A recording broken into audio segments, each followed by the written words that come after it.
어느 날 서울의 한 아파트 단지에 사는 20대 중반의 여성 지영은 평소처럼 일과를 마치고 집으로 향했다. 그녀는 이사 온 지 이제 2달밖에 되지 않았고 이 아파트 단지는 오래된 건물이지만 입지가 좋아 곧잘 만족하며 지내고 있었다. 그날 저녁 그녀는 평소처럼 소파에 앉아 드라마를 보다가 졸음이 쏟아져 잠에 들었다. 밤중에 갑자기 깨어난 지영은 목이 말라 주방으로 갔다. 물을 마시면서 문득 거실 쪽 창문이 열린 것을 알아차렸다. 그녀는 내가 열어뒀던가 하고 의심스러웠지만 그다지 심각하게 생각하지 않고 창문을 닫고 다시 잠에 들었다. 다음 날도 평범하게 흘러갔다.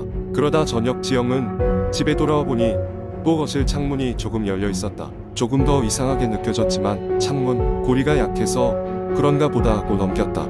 그러나 그날 밤 그녀는 이상한 꿈을 꿨다. 낯선 남자가 거실 창문을 열고 들어와 그녀의 주위를 맴돌고 있었다. 그리고는 그녀의 이름을 부르며 다가오는 꿈이었다. 깨어난 지영은 마음이 불편했다. 꿈이었을 뿐이지만 너무 생생하게 느껴졌다. 그녀는 누군가에게 이 이야기를 털어놓고 싶었지만 단지 꿈일 뿐이라며 하루를 넘겼다. 그날 저녁 지영은 회사에서 과제로 인해 늦게까지 야근을 하게 되었다. 지친 몸을 이끌고 집으로 돌아오던 중 아파트 단지 입구 근처에서 낯익은 얼굴의 남자가 지나가는 것을 목격했다. 어디서 봤더라 하고 생각하던 중 자신이 꿈에서 본 그 남자임을 깨달았다. 갑자기 등골이 오싹해진 그녀는 급히 발걸음을 재촉했다. 집에 도착해서 현관문을 들어서자 더욱 움찔할 수밖에 없었다. 거실 창문이 다시 열려 있었던 것이다.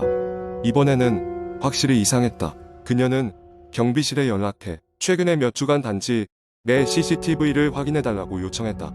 경비원은 약간 귀찮다는 듯이 동의를 했고 지영은 집으로 돌아와 문단속을 철저히 했다. 한참 시간이 흐른 뒤 경비실에서 확인 전화를 받았다. 경비실의 중년 남성은 그녀에게 이상한 것이 발견되지 않았다고 했다. 그러나 그의 목소리에는 뭔가 숨기려는 듯한 불안감이 섞여 있었다. 지영은 더 이상 참지 못하고 직접 경비실로 향했다. CCTV 화면을 보다 보니 다행히도 큰 이상은 없었지만 그녀가 출근한 뒤와 밤늦은 시간에 누군가가 그녀의 베란다 근처에 접근하는 장면이 포착됐다. 영상 속 남자는 어둠 속이라 얼굴이 뚜렷하지 않았지만 지영은 직감적으로 꿈속의 남자임을 확신했다. 경찰에 신고한 그녀는 이러한 사실을 전달했고 경찰은 조사에 착수했다. 이상하게도 아파트 단지의 다른 주민들은 아무도 이런 일을 겪지 않았다고 했다. 지영은 불안한 마음에 며칠간 친구 집에서 지내기로 결심했다. 며칠 후 경찰에게서 전화가 왔다. 이전에 이 아파트 단지에서 한 남자가 살고 있었는데 그가 실종된 후 그의 행방을 아는 사람이 아무도 없다고 했다. 그 남자가 살던 집은 지영이 현재 거주하는 아파트였다. 경찰은 그녀에게 그 남자의 과거를 알려주었고 그는 정신적으로 문제가 있었다는 이야기를 들었다. 그의 실종은 여전히 미스터리로 남아 있었다. 며칠 후에 다시 집으로 돌아온 지영은 거실의 창문을 바라보며 다시는 꿈에서 그 남자를 보지 않기를 바라며 잠에 들었다. 그러나 그날 밤 이전보다 더 생생한 꿈을 꾸게 되었다. 그 남자가 그녀의 곁에 앉아 끝내 그녀의 이름을 부르며 미소 짓는 꿈이었다. 지영은 소름 끼치는 기분에 휩싸여 잠에서 깨어났다. 그녀는 몸을 돌려 침대 옆을 바라보았고 정말 그 남자가 앉아있는 것을 보게 되었다. 창백한 얼굴로 미소만 짓고 있는 그 남자는 실제로 그녀를 바라보고 있었다. 공포에 찔린 지영은 비명을 지르고 그 순간이 마지막으로 그녀가 기억하는 순간이었다. 그 후 지영은 아파트에서 사라졌고 그녀의 행방도 알 수 없었다. 그녀의 물건들은 그대로 남아있었고 수사는 계속되었지만 어떠한 흔적도 찾을 수 없었다. 아파트 단지에 거주하던 사람들은 점차 그 이야기를 잊어갔지만 여전히 가끔 밤이 깊으면 누군가 창문 밖에서 그녀의 이름을 부르는 소리를 들었다고 전해진다. 정말로 그녀가 사라진 것인지 아니면 그들 역시 꿈을 꾸고 있는 것인지. 두 번째 이야기, 한국의 외진 시골 마을, 이름조차 생소한 섬산리에는 몇 세대를 거쳐 내려오는 기묘한 전설이 있었다. 이 작은 마을은 평생을 이곳에서 살아온 사람들마저 가끔씩 불가사의한 일들이 발생한다고 전해지는 곳이었다. 외부인들은 섬산리를 잊힌 마을이라고 부르곤 했는데 이는 한때 마을에서 잇따라 일어난 실종 사건들 때문이었다. 2000년대 초 서울에서 사진작가로 활동하던 한 젊은 남자. 민재는 오랜 도시 생활에 지쳐 새로운 영감을 찾고자 전국을 여행하다 우연히 성산리에 발을 들였다. 그는 이 마을의 고요함과 아름다움에 매료되어 며칠간 머물며 사진을 찍기로 했다. 첫날 밤, 민재는 마을의 중심에 있는 조그마한 여인숙에 묵기로 했다. 주인은 한눈에 봐도 연로한 할머니였는데 그녀는 민재를 반갑게 맞이하면서도 어딘가 모르게 긴장한 듯 보였다. 민재는 가방을 내려놓고 방에서 쉬고 있을 때 여인숙 복도의 벽에 걸린 흑백 사진들에 눈길이 갔다. 사진들은 오래된 것이었지만 마을 사람들의 모습과 마을의 경치를 담고 있었다. 그런데 유독 한 장의 사진이 그의 시선을 붙잡았는데 그것은 마을 입구에서 찍힌 5명의 아이들의 모습이었다. 사진 속 아이들은 모두 어떤 이유에서인지 묻지 않고 무표정했다. 다음 날 아침, 민재는 마을 주변을 돌아다니기 시작했다. 대부분의 집들이 비어 있었고 간혹 보이는 사람들마저도 그를 지나치거나 아예 피하는 분위기였다. 이상한 기분이 들었지만 그는 사진을 찍으며 계속 돌아다녔다. 그러다 그는 오래된 폐가를 발견하게 되었다. 축 늘어진 문과 깨진 유리창 사이로 검은 그림자가 비치는 것이 오싹했다. 물론 호기심이 앞선 민재는 폐가 속으로 들어갔다. 폐가 내부는 먼지와 거미줄로 가득했고 여기저기 쓰러진 가구들이 있었다. 그런데 방 한편에서 작은 상자를 발견했다. 상자 속에는 낡은 일기장이 하나 들어있었고 그것은 오래전 이 집에 살았던 소녀의 것이었다. 민재는 일기장을 조심스럽게 펼쳐 읽기 시작했다. 일기에는 소녀가 새로 이사온 마을에서 지내며 겪은 이야기들이 적혀 있었다. 처음에는 평범한 일상과 학교 친구들에 대한 이야기였지만 시간이 지날수록 점점 불길한 내용으로 바뀌기 시작했다.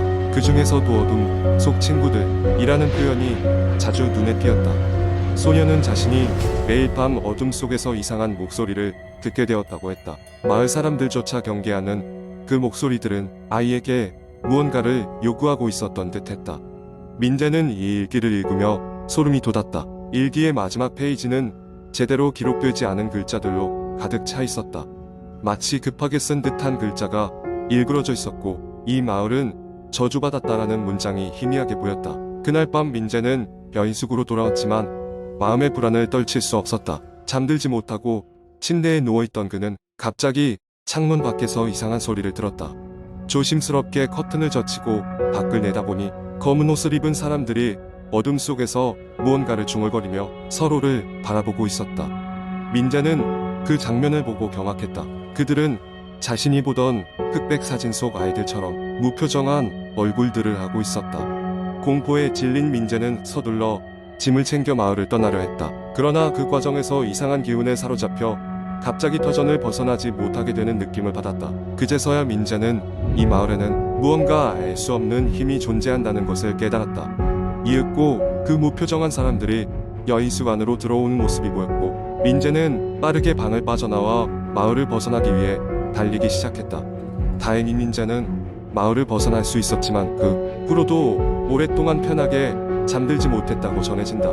그가 섬산리에서 찍은 사진들은 이상하게도 그 어떤 현상에서도 모습을 드러내지 않았다고 한다. 그리고 그가 발견한 일기장은 결국 버리는 수밖에 없었는데 왜인지 그것을 손에 쥐고 있을 때마다 알 수 없는 불안감에 시달렸기 때문이었다.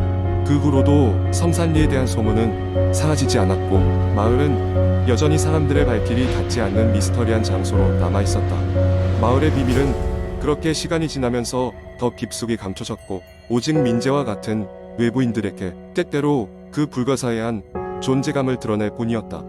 세 번째 이야기. 옛날에 나와 내 친구들은 작고 외진 시골 마을에서 자랐다. 그 마을은 기억하기 싫은 사건 때문에 가끔씩 인터넷 커뮤니티에서 화제가 되곤 했다. 우리가 중학교 때쯤 여름 방학 동안 겪었던 일이다. 그때는 매일같이 친구들과 어울려 놀기가 일상이었고 해가 저물어가는 것을 볼 때까지 밖에서 뒹굴곤 했다. 그러던 어느 날 마을 어귀에 있는 오래된 폐가에서 이상한 일이 벌어지고 있다는 소문이 돌기 시작했다.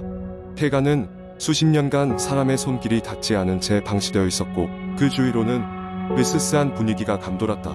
어른들은 그곳에 가는 것을 절대 금지했지만 우리에게는 그것이 오히려 모험이자 도전처럼 느껴졌다. 그래서 어느 날 저녁, 우리는 모험심에 불타오르며 그곳으로 향했다. 폐가에 도착했을 때 해는 이미 산 너머로 사라지고 있었다. 날이 어두워지자 주변은 한층 더 음침하게 느껴졌다. 불안한 마음을 달래며 우리는 조심스럽게 폐가 안으로 들어갔다. 입구에는 썩어가는 나무들이 엉망진창으로 뒤엉켜 있었고 오래된 먼지가 코끝을 찔렀다. 우리는 손전등을 켜고 한 줄기 빛에 의지한 채 집 안을 살펴보기 시작했다. 처음에는 별다른 것이 없어 보였다. 부서진 가구와 거미줄이 얽힌 공간이 전부였다. 하지만 바로 그때 2층에서 쿵쿵거리는 발소리가 들려왔다. 우리는 한동안 얼어붙어 아무 말도 하지 못했다. 설마 사람이 있을 리가 없다는 생각에 다시 한번 두려움을 누르고 발소리가 들리는 쪽으로 한 발 한 발 다가갔다. 2층으로 올라가려고 계단을 밟자 마치 누군가가 우리를 따라오는 듯한 느낌이 들었다. 위를 올려다보니 희미하게 움직이는 그림자가 보일 것만 같았다. 우리는 심장이 터질 듯한 긴장감에 서로를 돌아봤지만 도망치지 않고 계속해서 계단을 올라갔다. 2층에 올라섰을 때 복도 끝에 있는 문이 살짝 열려 있는 것을 보았다. 우리는 침을 꿀꺽 삼키며 그쪽으로 다가갔고 바로 그때 문 너머에서 어떤 형체가 빠르게 스쳐 지나갔다. 너무 당황한 나머지 비명조차 지르지 못한 채 우리는 그 자리에 얼어붙어 버렸다. 그러던 중 친구 중 한 명이 용기를 내서 그 문을 열었다. 안에는 세월의 흔적이 느껴지는 낡은 방이 하나 있을 뿐이었다. 하지만 방 한가운데 누군가가 흑백 사진을 잔뜩 흩뿌려 놓고 간 듯했다. 우리는 사진 쪽으로 조심스럽게 발걸음을 옮겼고 사진을 본 순간 등골이 오싹해졌다. 그것은 모두 이 마을 주민들의 예전 모습을 담고 있었다. 아이 어른 할 것 없이 모든 사람이 행복하게 웃고 있었지만 사진 속 인물의 눈이 모두 불쾌하게 일그러져 있었다. 더 이상 참을 수 없어 우리는 비명을 지르며 정신없이 폐가를 빠져나와 마을로 달려갔다. 그날 밤 우리는 아무 일도 없었던 것처럼 각자의 집으로 돌아갔지만 그날의 악몽은 오랫동안 우리를 괴롭혔다. 폐가에서 무슨 일이 있었는지는 끝내 알 수 없었다. 그 일 이후로 누구도 다시는 그곳에 가지 않으려 했고 어른들은 그 집이 더 이상 존재하지 않는 것처럼 침묵했다. 시간이 흐르면서 그 사건은 잊혀가는 듯 보였지만 가끔씩 밤이 깊어가면 그날을 기억하며 서늘한 기분이 들어 잠에서 깨어나곤 했다. 그리고 가끔씩은 그 사진 속 인물들 중 한 명이 집 앞에서 자신을 바라보고 있는 것 같은 이상한 착각에 사로잡히곤 했다. 이 이야기는 전설처럼 마을 사람들에게 전해졌고 폐가는 여전히 그 자리에 있었지만 아무도 그곳에 가까이 가려 하지 않았다. 시간이 흘러 마을은 점점 더 도시화되었고 그 폐가도 언젠가는 사라질 것이다. 하지만 그곳에서의 경험은 나와 내 친구들의 기억 속에서 절대 사라지지 않을 것이다.